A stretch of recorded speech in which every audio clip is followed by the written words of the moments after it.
Anyone can make fluffy, moist scrambled eggs. All you need is just to follow few simple steps and then your eggs will be all perfect. Here's how to turn your eggs into gorgeous, healthy scrambled eggs, perfect every time.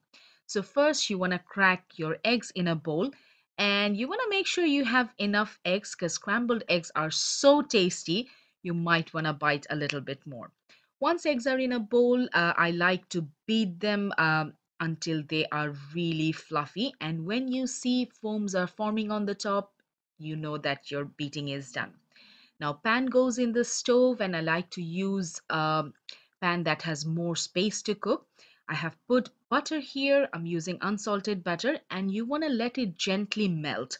Don't put your heat too high. When butter melts, you want to add all your egg mixture in, and for first few seconds or maybe 30 seconds or so, don't do anything.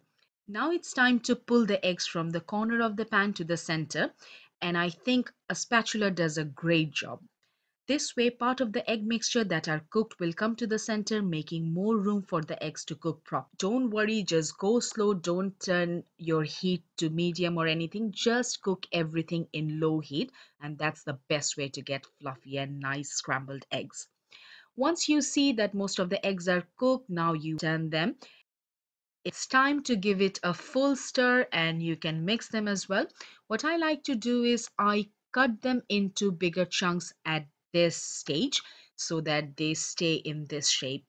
And now you can season it with some salt and preferably black pepper.